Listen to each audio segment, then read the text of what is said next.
Class 12 biology के very most important 15 diagram लेकर के आए हैं। इन सभी चित्रों को सही सही कैसे बनाएं और सही सही बनाकर सही से नामांकित कैसे करें कि एक भी नंबर न कटे, इस वीडियो में हम आपको बनाना सिखाएंगे और नामांकित करना हिंदी और अंग्रेजी दोनों में सिखाएंगे। चलिए शुरू करते हैं। पहला चित्र है स्ट्रक्चर ऑफ फ्लावर का, यानी पुष्प का नामांकित चित्र सही सही कैसे बनाएं और सही से नामांकित कैसे करें, हिंदी और अंग्रेजी दोनों में। तो इस तरह से पुष्पासन बनाने के बाद ऊपर देखिए इस तरह से ले जाएंगे और यहाँ से अंडाकार भाग बनाकर इसको हम ऊपर से जाकर लंबी क्षणनुमा बनाएंगे और ये वर्तिकाग्र बनाकर नीचे से लाकर जोड़ देंगे। और इसके बाद में यहाँ से देखिए बाह्यदल पुंज, हमने कलर का प्रयोग किया, आप कलर का प्रयोग मत कीजिएगा। ये दलपुंज हो जाएंगे यानी करोला हो जाएंगे, दलपुंज। और इसके बाद में हमने कलर से सेट किया है, आप पेंसिल कलर से सेट कीजिएगा, यानी पेंसिल से सेट कीजिएगा, अच्छे से सेट कर देंगे। इस तरह से चित्र देखने में बहुत ही अच्छा लगेगा, लेकिन आपके पास समय हो तभी ऐसा करिएगा। इस तरह से किनारे सेट करने से थोड़ा सा चित्र अच्छा लगता है। तो हमने कलर का प्रयोग किया, कलर का प्रयोग आप मत करिएगा, पेंसिल से ही चित्र बनाएंगे बोर्ड परीक्षा में। हालांकि पेंसिल कलर का आप यूज कर सकते हैं चित्रों में यदि आपके पास समय है। यहाँ बीजांड वाला भाग अंडाशय के अंदर इस तरह से बना देंगे और इसके बाद में ये सभी पुंकेसर निकाल देंगे। एक को पुंकेसर और सभी को मिलाकर पुमंग कहा जाता है। फिर नामांकित करेंगे। तो पहले अंग्रेजी में नामांकन करना बताएंगे, फिर हिंदी वाला चित्र बनाकर उसमें नामांकन करना बताएंगे।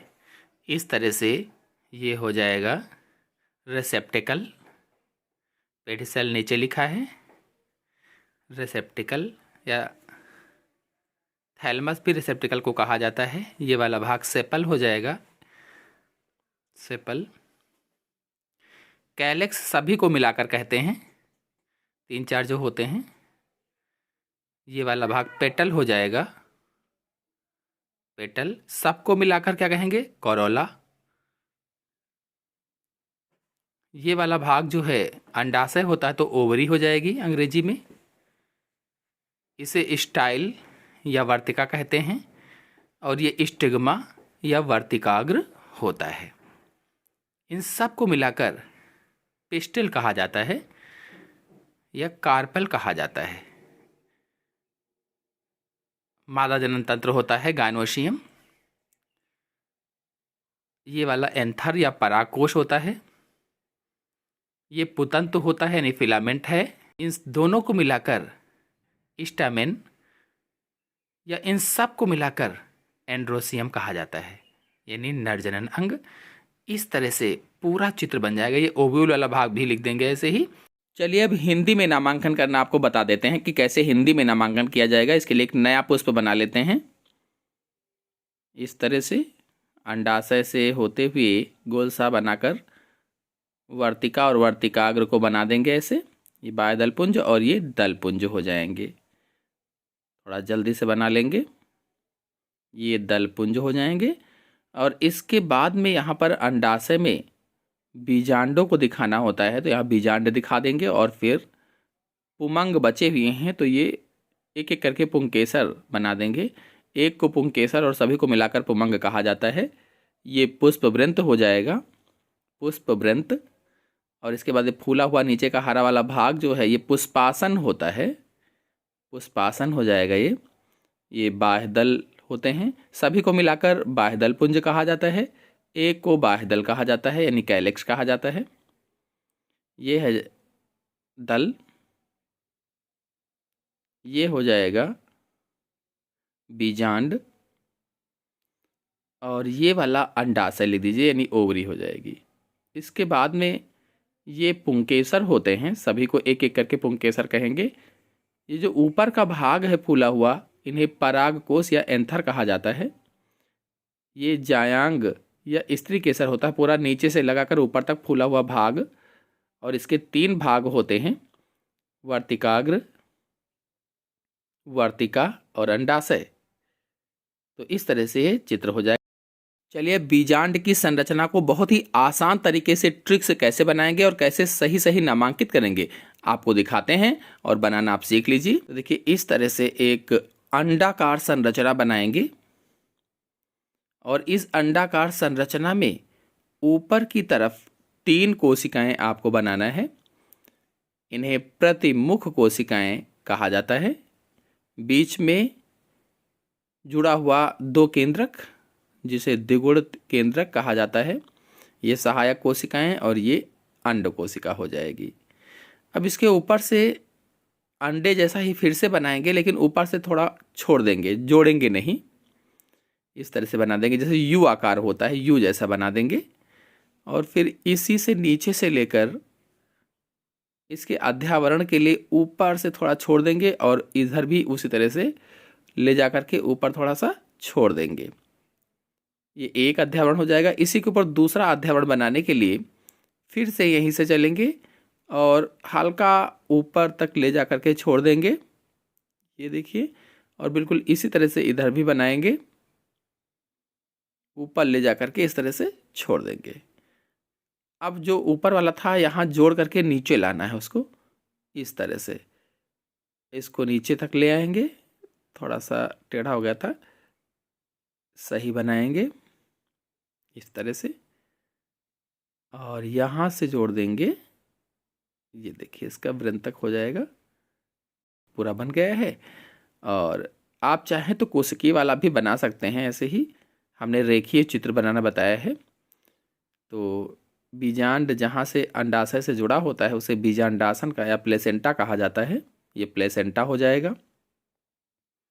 ये बीजांड वृंत हो जाएगा पूरा, बीजांड वृंत, बीजांड वृंत फ्यूनिसिल कहा जाता है अंग्रेजी में। हिंदी और अंग्रेजी दोनों एक साथ समझाते चलते हैं, क्योंकि बार बार बनाने में टाइम लगता है। तो इसी में हिंदी में भी जान लीजिए, इसी में अंग्रेजी में भी जान लीजिए। ये बहुत ज़्यादा इंपॉर्टेंट है, जो नाभिका है। ये क्वेश्चन बहुत बार परीक्षा में पूछा गया है। तो ये नाभिका हो जाएगी, हाइलम कहा जाता है इसे। और ये जो खुला हुआ भाग है इसे बीजांड द्वार कहते हैं, माइक्रोपाइल, बीजांड द्वार हो जाएगा ये, बीजांड द्वार या माइक्रोपाइल। और फिर इसके बाद ये जो भाग हैं हमने कलर से सेट किया है, आप पेंसिल से सेट कीजिएगा, क्योंकि आप कलर का प्रयोग ना करें बोर्ड परीक्षा में, ज़्यादा बेटर रहेगा। इन दोनों को अध्यावरण कहा जाता है, लेकिन अंदर वाले को अंतः और बाह्य वाले को बाह्य, तो दोनों मिलाकर अध्यावरण हो जाएंगे। अंतः अध्यावरण और बाह्य अध्यावरण, इंटेग्यूमेंट कहा जाता है अंग्रेजी में इसे, इंटेग्यूमेंट्स। अब ये जो दो नीचे की कोशिकाएं हैं इन्हें सहायक कोशिकाएं कहा जाता है। दोनों नीचे वाली सहायक कोशिकाएं, या फिर इसे अंग्रेजी में सिनर्जिड सेल कहते हैं, सिनर्जिड सेल्स, जो ओव्यूल में रहती हैं।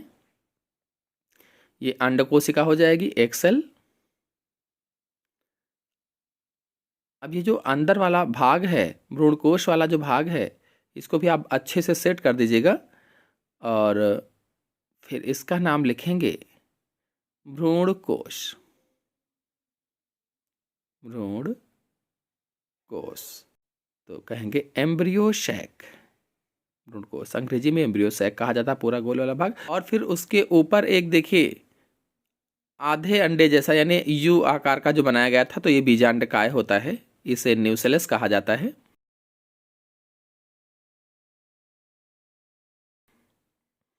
अब ऊपर वाली कोशिकाओं के नाम लिख देंगे तीनों के। तो तीनों कोशिकाएं कौन सी होंगी? प्रतिमुख कोशिकाएं, प्रतिमुख कोशिकाएं कहा जाता है। अंग्रेजी में एंटीपोडल सेल्स कहते हैं, एंटीपोडल सेल्स। और ये जो ऊपर का भाग है जहां से अध्यावरण जुड़े रहते हैं, इसे निभाग, ये निभाग बहुत इंपॉर्टेंट है, इस पर भी कई बार क्वेश्चन पूछा गया है। चैलाजा कहा जाता है निभाग को, चैलाजा। और ये जो इधर उद्रेक होता है एक, बीजांड वृंत से उधर काय तक, इस उद्रेक को रैफी कहा जाता है। अब ये बीच वाला भी रह गया था केंद्रक, तो इसे द्विगुणित केंद्रक कहते हैं। द्विगुणित केंद्रक कहा जाता है। तो इस तरह से पूरा बीजांड नामांकित हो गया है।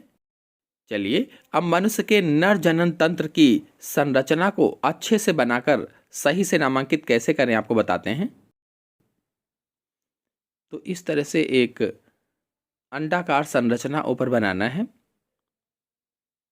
इसके बाद में इसी से जोड़कर छोटा बिल्कुल उसी जैसा फिर दो बट जैसे निकाल देनी है और इनको नीचे तक लंबाई में खींचना है, नलिका जैसी, इस तरह से। और फिर इनको थोड़ा सा यहाँ पर फुलाकर ऊपर की ओर घुमा देंगे कोरोना बनाने के लिए। और फिर यहाँ से जोड़ देंगे नीचे, ऐसे ही इस तरफ भी करेंगे, यहाँ से नीचे जोड़ देंगे। और इसके ऊपर की अभी त्वचा लगाना बाकी रह गई है। पेंसिल से बनाइएगा तो मिटाकर बढ़िया सही भी कर सकते हैं आप। पेन से हमने बनाया है। इस तरह से त्वचा ऊपर से लगा देंगे।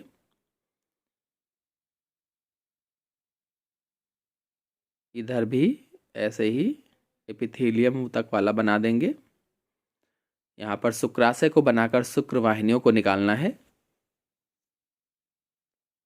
इस तरह से। बिल्कुल इसी तरह से इधर भी शुक्राशय को बनाकर शुक्रवाहिनियों को दिखाना होगा, इस तरह से। ये ऊपर मूत्र वाहिनियाँ बना देंगे, निकाल देंगे। आप निकालना चाहें तो वक्षणनाल से ऊपर।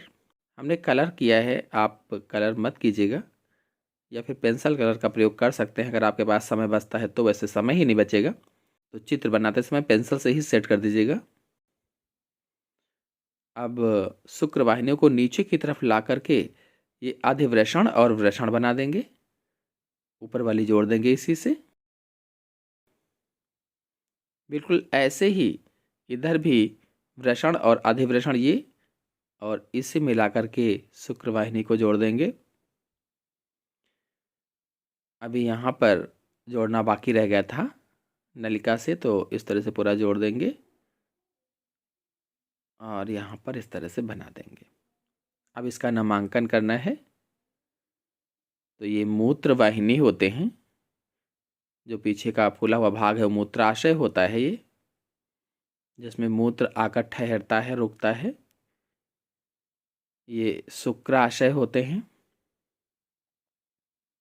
शुक्राशय। ये जो ग्रंथि होती है इसे प्रोस्टेट ग्रंथि कहा जाता है। पुरुष की सहायक जनन ग्रंथि होती है। इसी के ठीक पीछे काउपर्स ग्रंथि होती है। ये शुक्रवाहिनी है, दो होती हैं, एक इधर एक उधर। ये अधिवृषण होते हैं जो वृषण पर कुंडलित रूप से लिपटे रहते हैं। और ये वृषण है जहाँ शुक्राणुओं का निर्माण होता है और नर हार्मोन टेस्टोस्टेरोन का स्रावण होता है। वृषण या टेस्टिस कहा जाता है। और ये वाला भाग सिस्ट होता है पूरा, सिस्ट या पेनिस। ये जो बीच का भाग है इसे मूत्र मार्ग कहा जाता है या मूत्रोजनन छिद्र कहा जाता है। इस तरह से चित्र पूरा कंप्लीट हो गया है। इसके अंग्रेजी के नाम कैसे लिखेंगे, चलिए इसी में हम आपको बता देते हैं। तो सिस्ट माने पेनिस, वृषण यानी टेस्टिस, अधिवृषण यानी एपिडिडाइमिस, एपिडिडाइमिस, मूत्र मार्ग यानी यूरेथ्रा। हालांकि जनन छिद्र भी ये है तो मूत्रोजनन छिद्र होना चाहिए था। शुक्रवाहिनी यानी वाइस डिफरेंस हो जाएगा। प्रोस्टेट ग्लैंड हो जाएगा इसका, प्रोस्टेट ग्रंथि का। और शुक्राशय जो है ये सेमिनल वेसिकल्स होते हैं। जो मूत्राशय है ये यूरिनरी ब्लैडर होता है, यूरिनरी ब्लैडर और यूरेटर, इस तरह से अंग्रेजी का नाम हो गया है। तो ये चित्र आपको अच्छे से समझ में आ गया होगा। चलिए अगले चित्र पर आते हैं। अगला चित्र स्त्री जनन तंत्र का है और बहुत ही अच्छी तरीके से कैसे बनाए, कैसे सही से नामांकित करें, चलिए आपको बता देते हैं। तो इस तरह से ऊपर थोड़ा सा गोलाई करके बनाएंगे और फिर इसको हल्का सा नीचे की तरफ मोड़ेंगे। बिल्कुल ऐसे ही इधर नीचे की तरफ इस तरह से कर देंगे, जैसे हम बना रहे हैं ऐसे बनाइएगा, बहुत ही आसानी तरीके से बन जाएगा।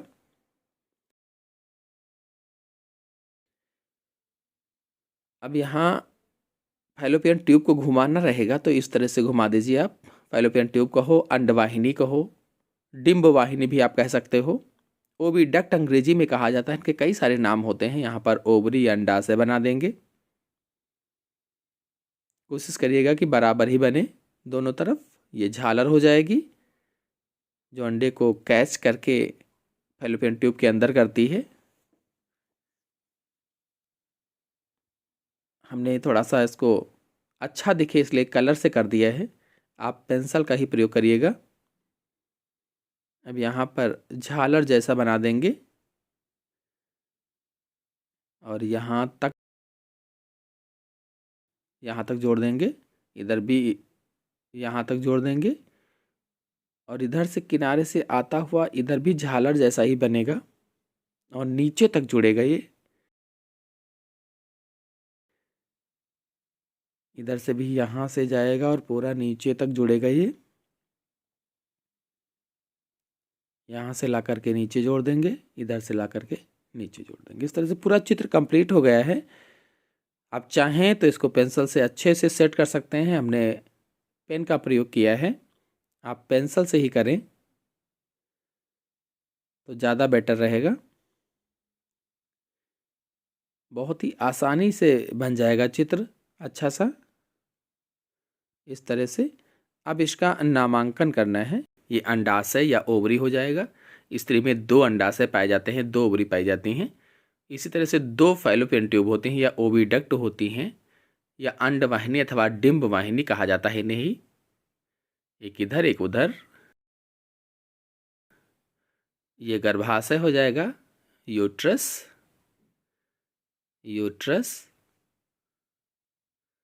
और इसके बाद में ये वाला भाग जो है झालर होता है। नीचे योनि भाग हमने लिख दिया है, वीडियो बंद हो गया था। ये झालर हो जाएगी और इसके बाद में ये जो भाग है इसे एंडोमेट्रियम कहा जाता है, एंडोमेट्रियम। और ये सर्विक्स भाग होता है, सर्विक्स ऑफ यूट्रस। और ये वाला भाग है जो सर्विकल कैनाल कहलाती है। ऊपर वाला भाग भी लिख दीजिए, हालांकि आप मेन नामांकन कर सकते हैं। हम आपका इस तरह से पूरा चित्र कंप्लीट हो जाएगा। चलिए अब मनुष्य के शुक्राणु का नामांकित चित्र कैसे अच्छे से बनाएं और उसको सही से नामांकित कैसे करें आपको बता देते हैं। तो देखिए इस तरह से ऊपर चम्मच की आकृति जैसा बनाएंगे और चम्मच की आकृति जैसा बनाने के बाद गर्दन बनाना है, इसकी मध्यखंड बनाना, थोड़ा सा बेलनाकार बनाकर इसके बाद पतली पूंछ जैसा निकाल देंगे। यहाँ से इस तरह से पूंछ जैसा हो जाएगा और यहाँ पर सर्पिलाकार माइटोकॉन्ड्रिया बनाना है आपको। सर्पिलाकार होती है, इसी में 2 सेंट्रियोल भी होते हैं बिंदी के रूप में जैसे दिखाया गया है। इस तरह से आगे एक क्रोमोसोम बनाकर यहाँ पर केंद्रक हो जाएगा इसका। हमने कलर का प्रयोग किया है, लेकिन आप कलर का प्रयोग ना करें, पेंसिल से ही सेट करें या फिर पेंसिल कलर का प्रयोग कर सकते हैं। ये ऊपर का भाग सिर हो जाएगा, सिर। और इसके बाद में जो बीच का भाग है फूला हुआ बेलनाकार, इसे मध्यखंड कहा जाता है। आप चाहें तो इसे गर्दन कह सकते हैं, नेक कह सकते हैं, ग्रीवा कह सकते हैं। मिडिल पीस होता है ये। और इसके बाद में लास्ट वाला भाग टेल होती है, पूंछ होती है, पूंछ लिख देंगे।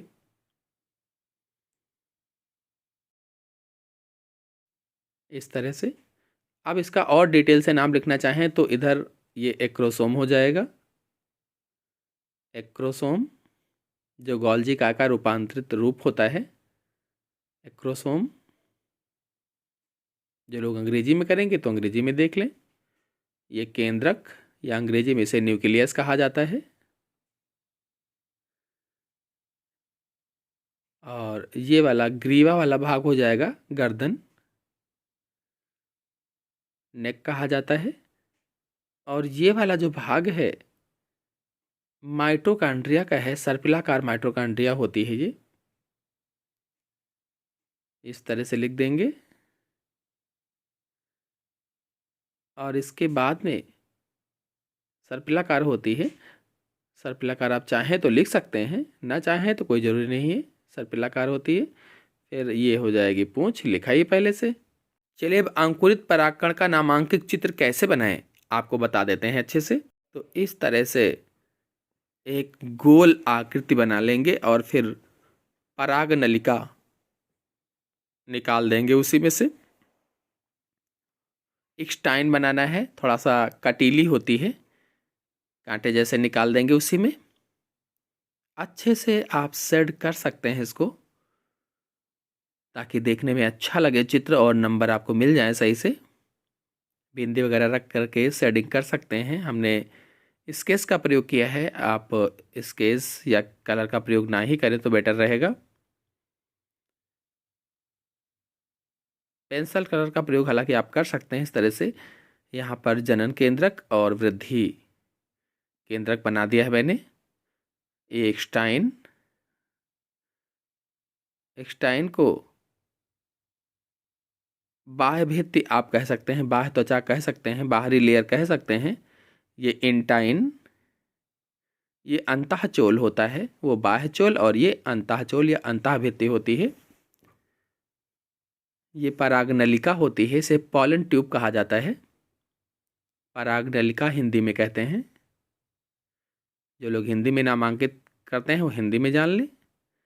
ये जनन केंद्रक होते हैं, या नर युग्मक भी कहा जाता है, इसलिए मेल गैमीट्स लिखा गया है, नर युग्मक। और इसके बाद में ये वृद्धि केंद्रक होता है, या नलिका केंद्रक भी इसे कहा जाता है, इसलिए ट्यूब न्यूक्लियस लिखा गया है, या इसे ही वर्धि केंद्रक भी कहा जाता है।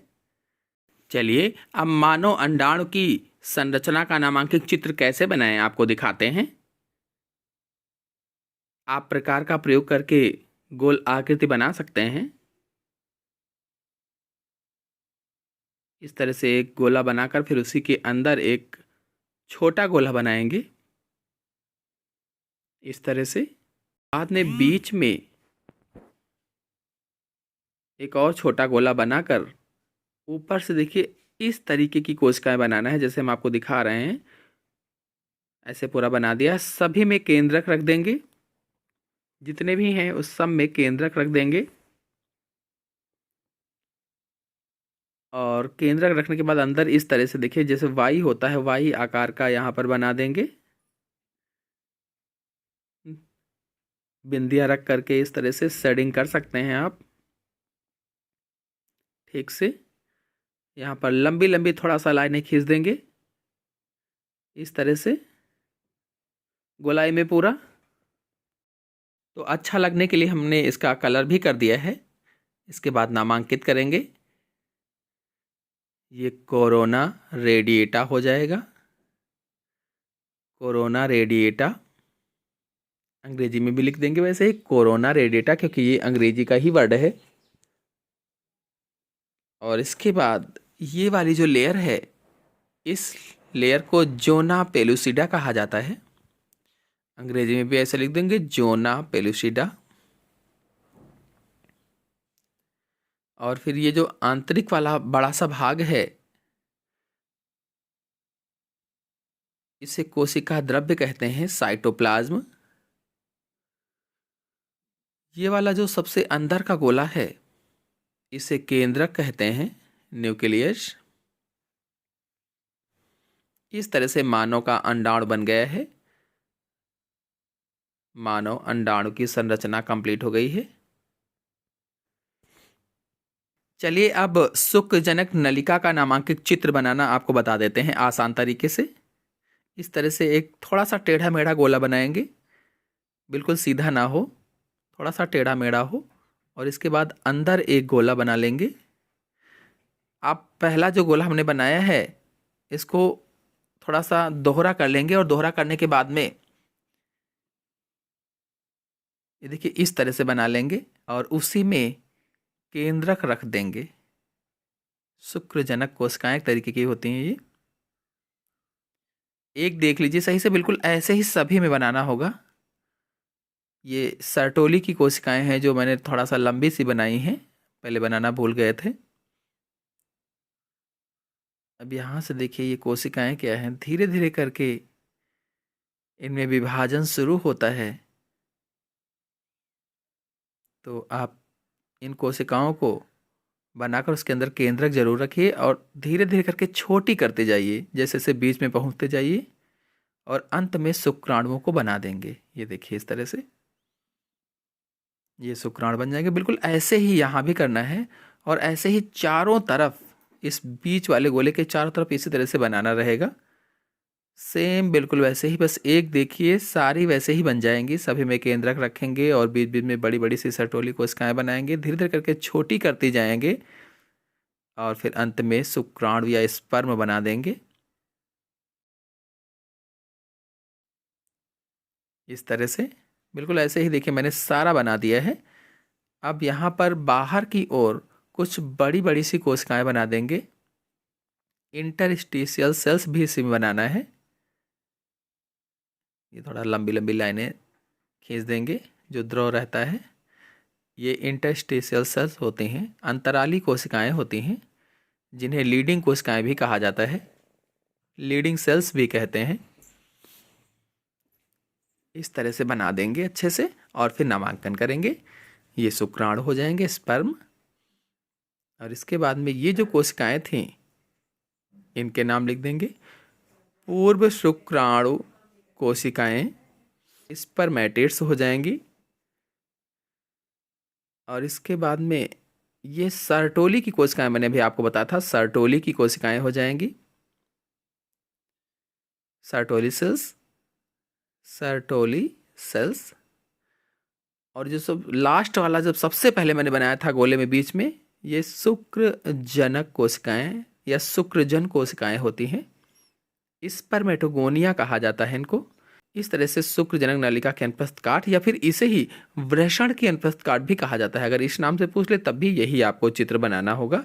इस तरह से पूरा चित्र हिंदी और अंग्रेजी में नामांकित करना मैंने बताया। चलिए अगले चित्र पर आते हैं। तो अगला चित्र स्त्री के अंडाशय की अनुप्रस्थ काट का नामांकित चित्र है। चलिए बनाकर आपको दिखाते हैं। इस तरह से देखिए अंडाशय की अनुप्रस्थ काट को पहले डॉटेड लाइन में बना लेंगे, डॉटेड लाइन में इस तरह से, और फिर डॉटेड लाइन बनाकर बाद में उसको ओवरराइट करते हैं। पेंसिल से बनाइएगा तब भी आप पहले डॉटेड लाइन बनाइए ताकि ज़्यादा मिटाना न पड़े। ये हल्का रहेगा डॉटेड लाइन तो आसानी से मिट जाएगा, दिखेगा नहीं दूर से कि हाँ मिटाया गया है। अब इसको मैंने ओवरराइट कर दिया है तो आप भी बाद में ओवरराइट कर सकते हैं उसी के ऊपर पेंसिल से अच्छे से। इस तरह से यहाँ से यहाँ जोड़ देंगे और इसको इधर जोड़ देंगे। अंडाशय का नामांकित चित्र बहुत ही आसान तरीके से आप बना लेंगे अगर पूरा चित्र बनाना सीख लेंगे तो। इस तरह यहाँ पर अंडा निकल रहा है तो ये भी यहाँ पर दिखा देंगे कि अंडा निकल रहा है अंडाशय से। ऐसे करके थोड़ा सा बिंदी वगैरह रख देंगे, देखने में अच्छा लगे, शेडिंग कर देंगे। और यहाँ पर बड़ा सा एक बनाएंगे गोला और इस गोले में अभी आपको इस तरह से बनाना होगा अंडे को और इसको पूरा जोड़ना होगा। बाद में बनाते हैं, पहले और बना लेते हैं इस तरह से। कई सारे इस तरह से पूरे इस काट में बनाएंगे, इसी तरह से बना लेंगे। देखिए इतना सारा हमने बना दिया है। कुछ छोटे बनाना है, कुछ बड़े बनाना है, अलग अलग आकार आकृति की कुछ थोड़ा सा बनाना है आपको। यहाँ पर एक बना देंगे। अब यहाँ पर देखिए कोशिकाएं रखेंगे अच्छे से, गोल गोल सी कोशिकाएं रखना है। सबके अंदर केंद्रक भी बनाना है और ये जो अंडा हमने बनाया है बीच में वहाँ तक इसको पहुँचाएंगे, जोड़ेंगे वहाँ से इसको। तो ये डबल लेयर में है, डबल लेयर कर देते हैं और देखिए यहाँ से इस तरह से बिल्कुल जोड़ देंगे। आप बिल्कुल अपने आकार में आ गए हैं। और इसके बाद थोड़ा सा इसको भी सेट कर देते हैं अच्छे से। इस तरह से चित्र बन जाएगा ठीक से। ऐसे ही पूरे में सेट कर देते हैं जल्दी से। तो इस तरह से पूरी शेडिंग करने के बाद यहाँ पर देखिए हमने दूसरे कलर का यूज़ कर लिया है। आप पेंसिल से बनाइएगा। इस तरह से छोटे छोटे से गोले हल्के लंबे जैसे यहाँ पर चारों तरफ बना देंगे। और फिर इसको ऊपर बिंदियाँ रख देंगे छोटी छोटी सी बिल्कुल सेट करने के लिए। और इसी तरह से बिल्कुल नीचे की ओर, ताकि दिखने में चित्र बिल्कुल छपा हुआ सा दिखे, यहाँ भी नीचे की ओर ऐसे ही रख देंगे बिंदी।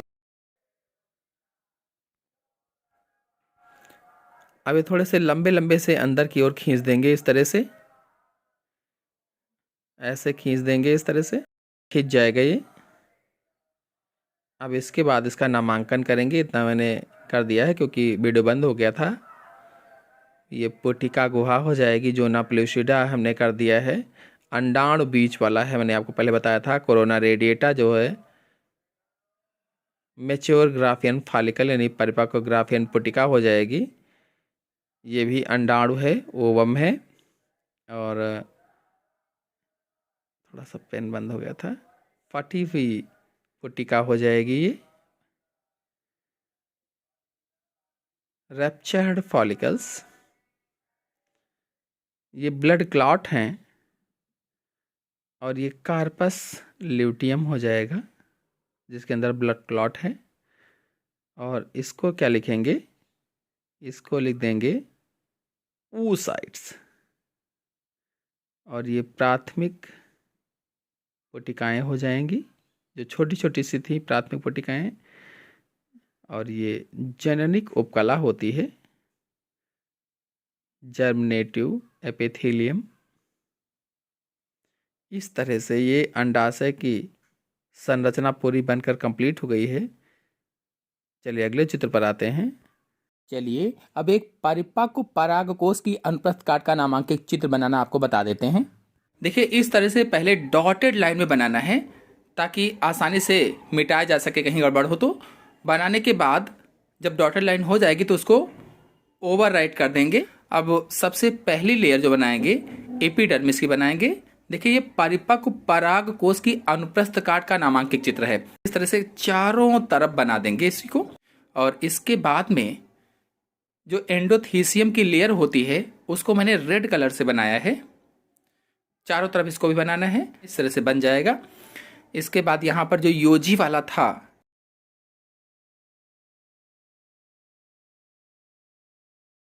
इस तरह से बना देंगे योजी वाला पूरा। इसके बाद में अब चूंकि ये परिपक्व परागकोश से तो फटा हुआ है तो इस तरह से यहाँ से लेयर इसको कट करके दिखाएंगे। और इसी तरह से इधर भी लेयर कट कर देंगे। इसके बीच में ये देखिए इस तरह से कोशिकाएं बना देना है। कोशिकाएं बनाने में ध्यान रखेंगे कि कोशिकाओं की जो आकृति है इसके बीच में जो होती है वो बिल्कुल वैसे ही रहे, गलत ना रहे।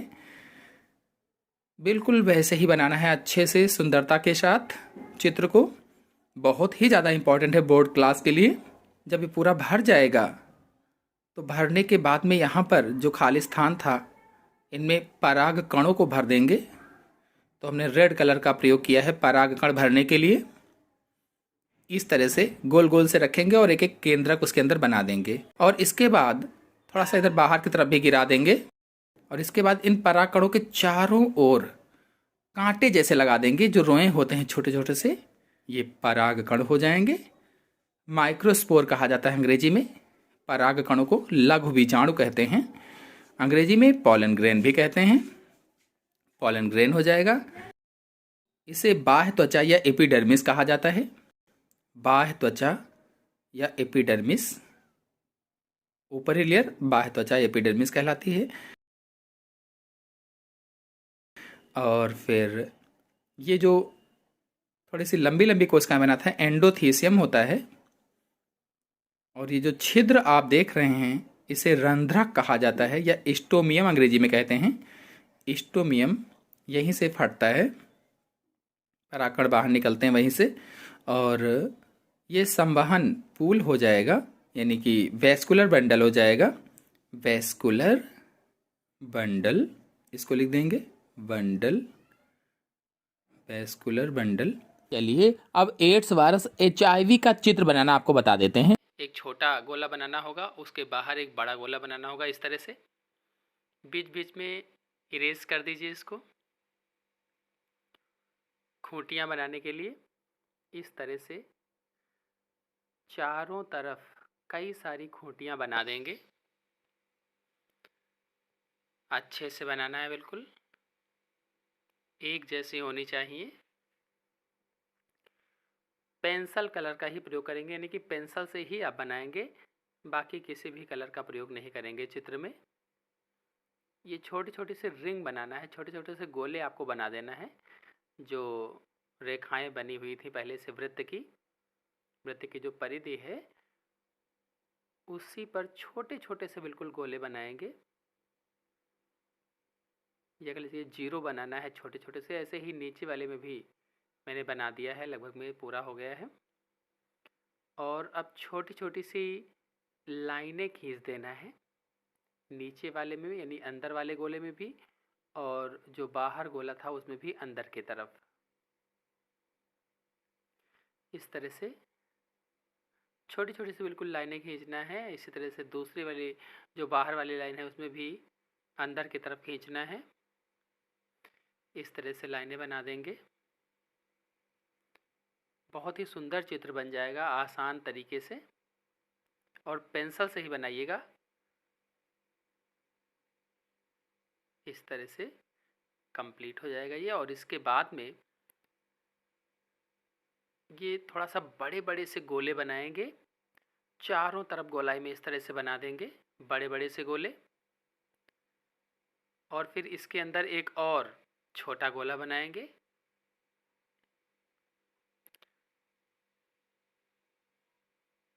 थोड़ा सा लंबाई में रहेगा ये अंडाकार। इस तरह से बना देंगे। और इसके बाद में इसमें RNA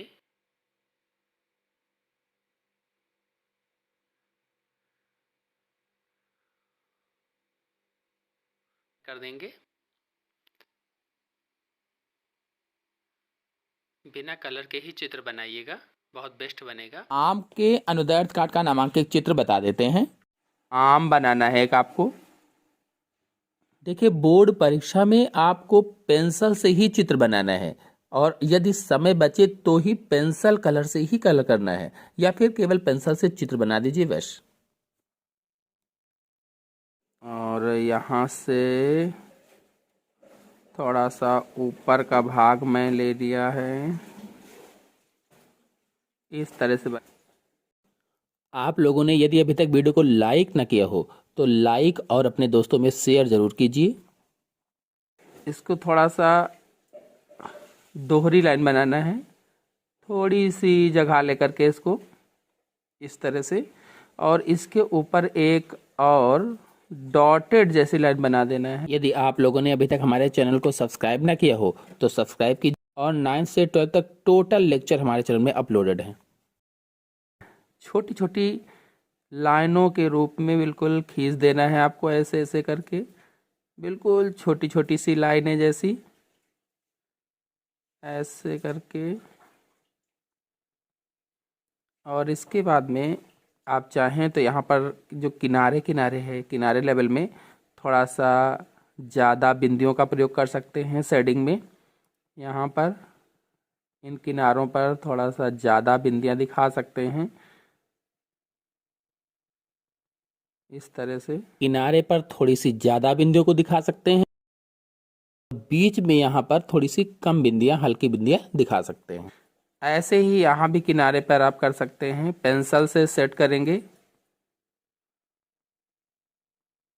इसका हिंदी और इंग्लिश में नामांकन कैसे करें ये भी आपको बताएंगे। थोड़ा सा चित्र अच्छा लगे इसलिए हमने कलर का यूज़ कर दिया है। आप लोग पेंसिल से ही चित्र को बनाएंगे।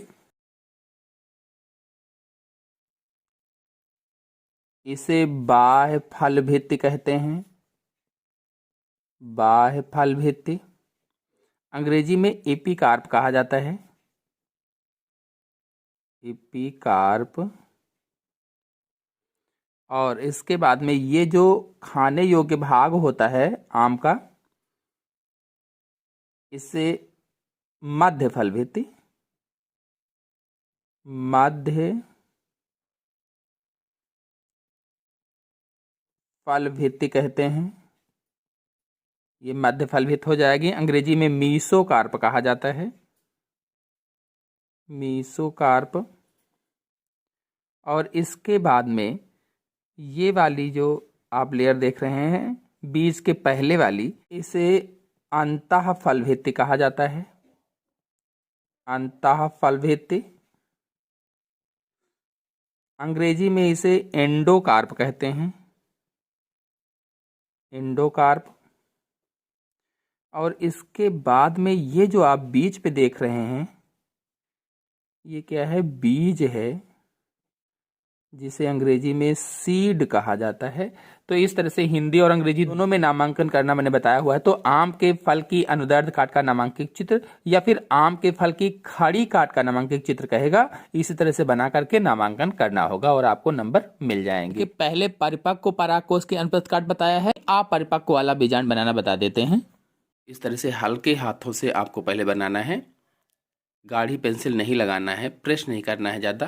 पहले हल्के हल्के हाथों से इस तरह से बना लेंगे और इसके बाद में उसको गाढ़ा करेंगे, प्रेस करके बनाएंगे इस तरह से।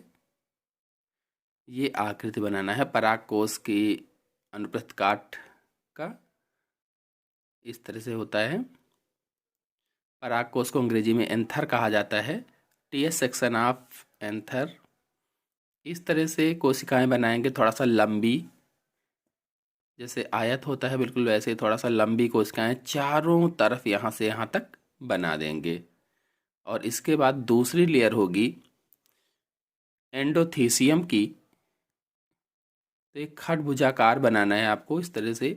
तो क्या करेंगे, 2 लाइनें खींचकर ऊपर से दोनों को जोड़ेंगे लंबाई में थोड़ा सा, ये बन जाएगी। फिर इसके बाद 4 गोले टाइप यहाँ पर बनाना है चारों कोनों पर।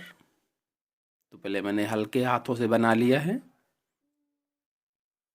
और इसके बाद फिर उसको गाढ़ा कर देंगे हल्के हाथों से बनाने के बाद में, इस तरह से चारों गोलों को।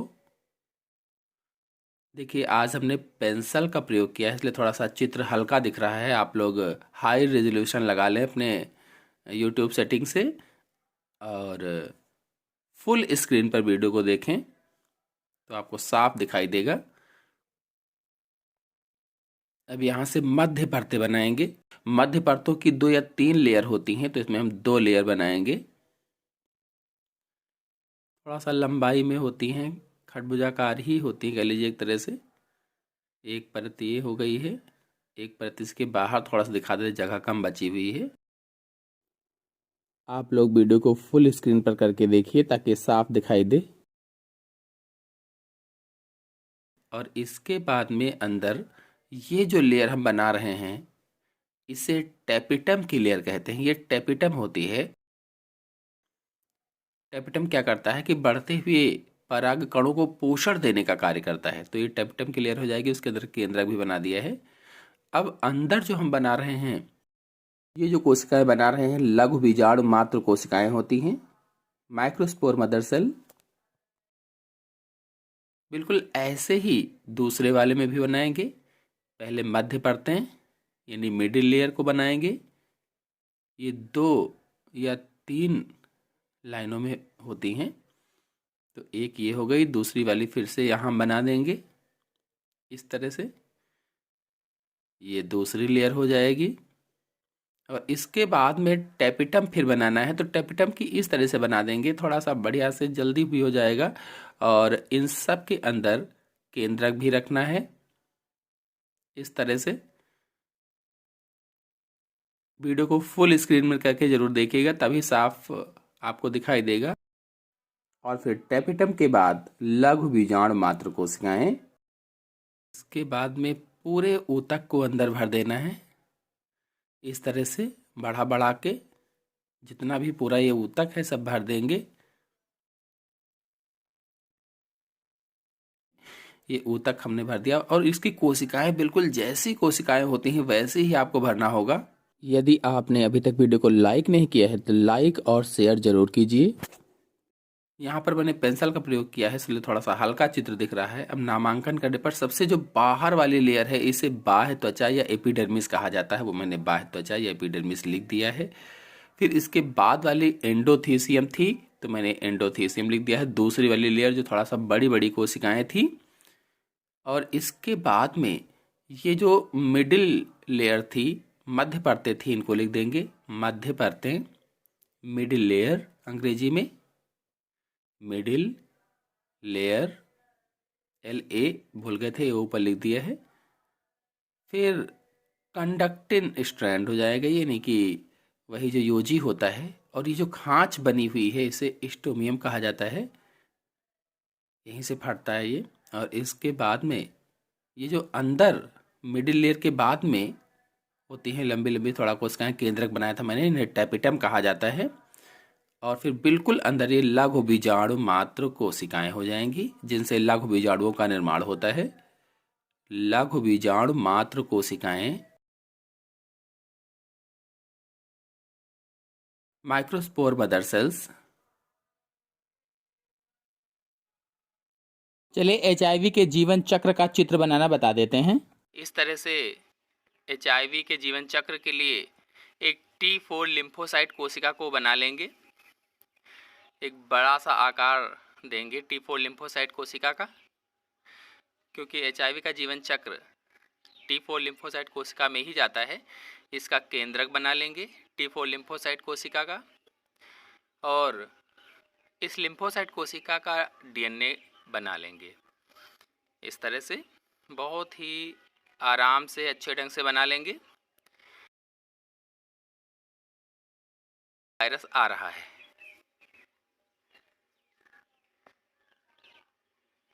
GP120 की प्रोटीन इसके ऊपर लगा देंगे। यही GP120 की जो प्रोटीन होती है इसकी T4 लिम्फोसाइट की सतह CD4 से जुड़ती है। और फिर यहाँ पर हमने पहले ही एरो बना दिया, आप चाहे तो बाद में बना सकते हैं। यहाँ पर दिखाएंगे कि इसका जो ऊपरी आवरण था, खोल था, इन्वेलप था, वो हट गया है और DNA बाहर निकल आया है।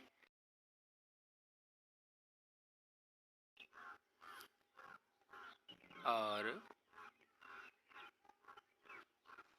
इस तरह से आकर के जो मेन इसका DNA था T4 लिम्फोसाइट कोशिका का, इसके DNA से वायरस का DNA जुड़ जाता है। और जैसे ही जुड़ा बस बहुत सारे DNA का निर्माण करना शुरू कर देता है और फिर इन्वेलप्स बनना शुरू हो जाते हैं, उसके इंस्ट्रूमेंट बन जाते हैं।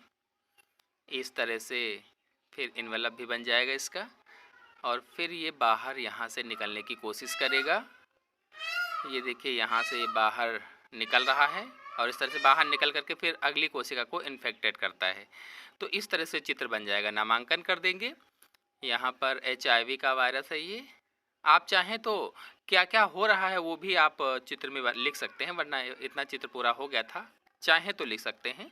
अटैचमेंट हुआ उसका, पेनिट्रेशन यानी कि उसका जो खोल था वो निकल गया, केवल DNA अंदर आया था। फिर ट्रांसक्रिप्शन हुआ, ट्रांसक्रिप्शन में